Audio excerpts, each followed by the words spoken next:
Titanic 1912.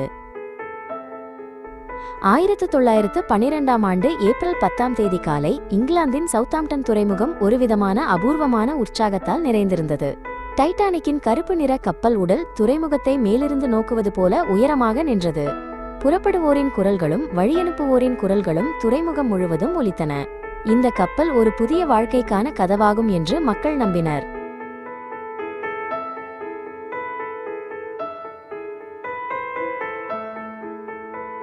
அந்த காலத்தில் Titanic உலகின் மிகப்பெரிய பயணிகள் கப்பலாக இருந்தது. இங்கிலாந்தின் பெல்ஃபாஸ்ட் நகரில் உள்ள கப்பல் தொழிற்சாலையில் ஒயிட் ஸ்டார் லைன் நிறுவனத்தின் ஆணையின்படி அது கட்டப்பட்டது. 269 மீட்டர் நீளமான அதன் உடலும் 4 பெரும் புகைச்சிமினிகளும் மனித தொழில்நுட்பத்தின் உச்சத்தை சின்னமாக காட்டின. இத்தகைய கப்பல் ஒரு நாளும் மூழ்கும் என்று யாரும் நம்பவில்லை.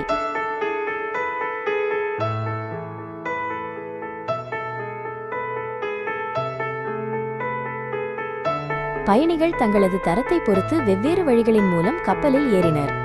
முதல் தர பயணிகள் நிதானமாக ஆடம்பரமான உள்ளக பகுதியை நோக்கி நடந்தனர். 3ஆம் தர பயணிகள் தங்கள் சாமான்களை இறுக்கமாக பிடித்துக்கொண்டு குறுகிய படிக்கட்டுகளில் அவசரமாக ஏறினர். அவர்கள் அனைவரும் ஒரே கப்பலில் பயணம் செய்தனர். ஆனால் ஆரம்பத்திலிருந்தே அவர்களின் அனுபவம் வேறுபட்டதாக இருந்தது.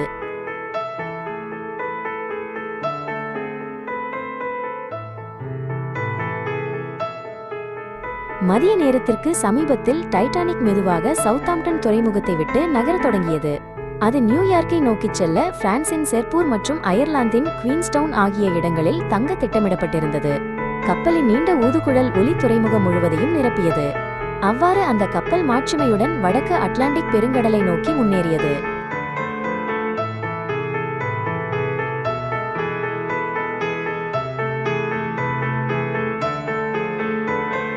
பயணம் தொடங்கியவுடன் முதல் தரம் ஒரு நெகிழ்ச்சியான தினசரி ஒழுங்கால் நிரம்பியது. உணவறையில் வெள்ளி கருவிகளும் கிறிஸ்டல் கண்ணாடிகளும் மின்விளக்குகளின் ஒளியில் மின்னின. பயணிகள் சிறந்த உணவுகளை ரசித்தும் நயமான உரையாடல்களில் ஈடுபட்டும் இருந்தனர். இங்கு கடலின் அபாயங்கள் வேறு ஒரு உலகின் கதைகளாகவே தோன்றின.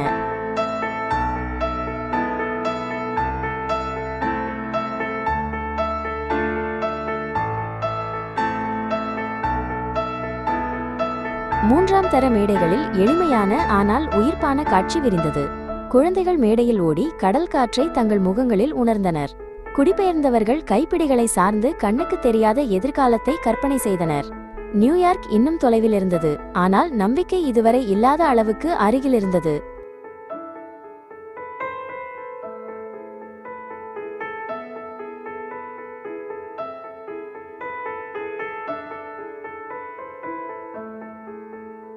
டைட்டானிக்கின் உள்ளே அந்த கப்பல் எப்போதும் இயக்கத்தில் இருக்கும் ஒரு சிறிய நகரை போல இயங்கியது.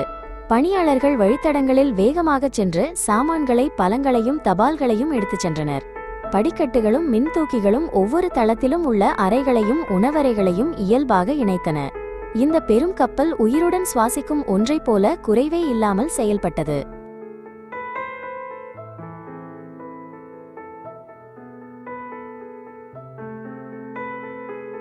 வயர்லெஸ் அறையில் மோஸ் குறியீட்டின் ஒலி இரவு பகல் இல்லாமல் ஒலித்தது. பெரும்பாலான வேலை பயணிகள் அனுப்பிய தனிப்பட்ட செய்திகளை கொண்டதாக இருந்தது. அதே நேரத்தில் வடக்கு அட்லாண்டிக்கில் பயணித்த மற்ற கப்பல்களிலிருந்து பனிப்பாறை எச்சரிக்கைகள் வந்து கொண்டிருந்தன. ஆனால் இந்த முக்கியமான செய்திகளுக்கு போதிய கவனம் கிடைக்கவில்லை.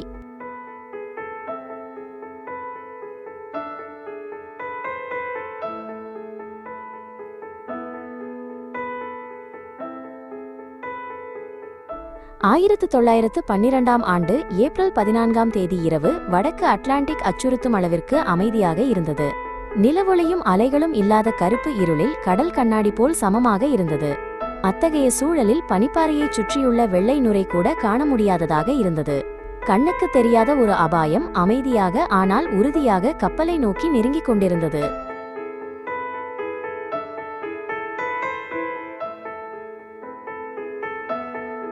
மேல் காவல் மேடையில் இருந்த மாலுமிகள் பதற்றத்துடன் இருளை நோக்கி இசைட்டினர்.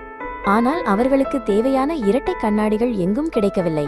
திடீரென முன்புற இருளிலிருந்து ஒரு பெரும் கருப்பு உருவம் தோன்றியது. அவசர எச்சரிக்கை மணியை 3 முறை அடித்தனர்.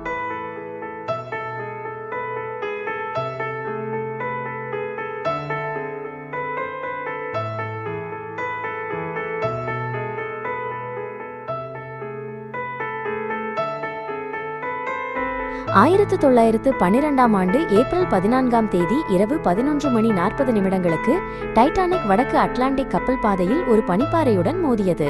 பெரும்பாலான பயணிகளுக்கு அது ஒரு சிறிய அதிர்வாகவே உணரப்பட்டது. ஆனால் நீர்மட்டத்திற்கு கீழே கப்பலின் பல பிரிவுகள் ஒரே நேரத்தில் சேதமடைந்தன. பனிப்போல் குளிர்ந்த கடல் நீர் பெரிய இடைவெளிகளின் வழியாக கடுமையாக உள்ளே புகுந்தது.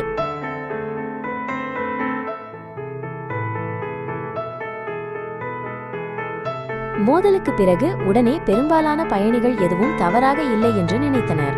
சிலர் மேடையில் நடந்து கொண்டிருந்தனர், மற்றவர்கள் தங்கள் சூடான அறைகளுக்கு திரும்பினர். முகம் வெளிரிய பணியாளர்களே கீழ்ப்பகுதிகளை சரிபார்க்க அவசரமாக ஓடினர். மூழ்குகிறது என்ற சொல்லை இன்னும் யாரும் சத்தமாக சொல்லவில்லை.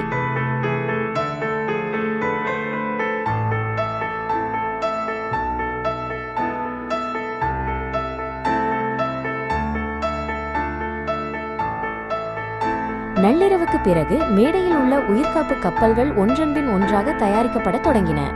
மக்கள் குழப்பத்துடன் கேள்விகள் எழுப்பினர், ஆனால் தெளிவான பதில்கள் வழங்கப்படவில்லை. இது ஒரு முன்னெச்சரிக்கை மட்டுமே என்ற வாசகம் மீண்டும் மீண்டும் கூறப்பட்டது. அதே நேரத்தில் கப்பல் மெதுவாக சாயத் தொடங்கியது, அதை மக்கள் உணரக்கூடிய அளவிற்கு.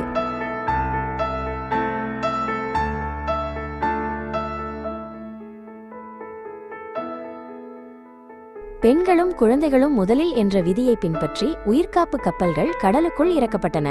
பல கப்பல்கள் பாதிக்கும் குறைவான பயணிகளுடன் அனுப்பப்பட்டன. மேடையில் மீதமிருந்தவர்களின் குரல்கள் மெதுவாக குறைந்தன. பிரியும் மக்கள் நீண்ட நேரம் அமைதியாக ஒருவரையொருவர் பார்த்தனர்.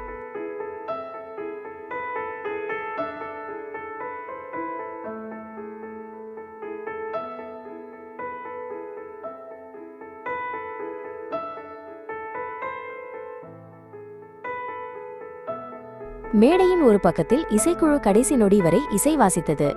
அந்த இசை சிறிது நேரம் பயத்தையும் குழப்பத்தையும் அமைதிப்படுத்தியது. உறையும் இரவு காற்றில் அந்த மெலடிகள் இருளில் கரைந்தன. கப்பல் தடுக்க முடியாத வகையில் மேலும் மேலும் ஆழமாக மூழ்கியது.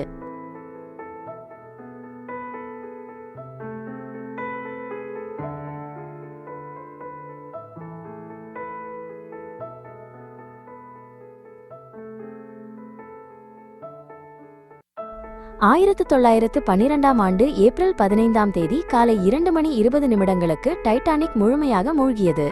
அந்த பெரும் கப்பல் உடல் இரண்டாக பிளந்து ஆழ்ந்த இருளில் மறைந்தது. மேற்பரப்பில் உயிர்காப்பு கப்பல்களும் மிதக்கும் சிதைவுகளுமே இருந்தன. வடக்கு அட்லாண்டிக்கின் இரவு மீண்டும் அமைதியடைந்தது.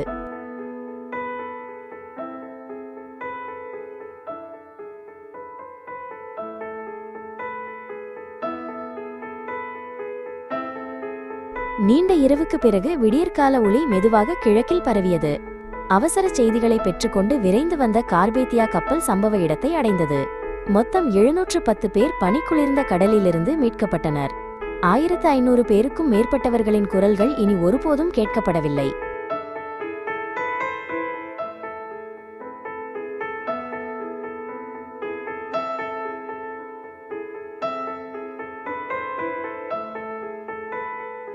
டைட்டானிக்கின் சிதைவுகள் இப்போது வடக்கு அட்லாண்டிக் கடலின் அடியில் சுமார் 4000 மீட்டர் ஆழத்தில் கிடக்கின்றன. குளிர்ந்த ஆழ்கடலில் கப்பல் உடல் மெதுவாக அரித்து வரலாற்றின் ஒரு பகுதியாக மாறிக்கொண்டிருக்கிறது. தொழில்நுட்பத்திலும் நெறிமுறையிலும் அதை மீட்பது சாத்தியமல்ல. இந்த துயர நிகழ்வு இப்போது பதிவுகளிலும் நினைவுகளிலும் மட்டுமே உயிருடன் உள்ளது.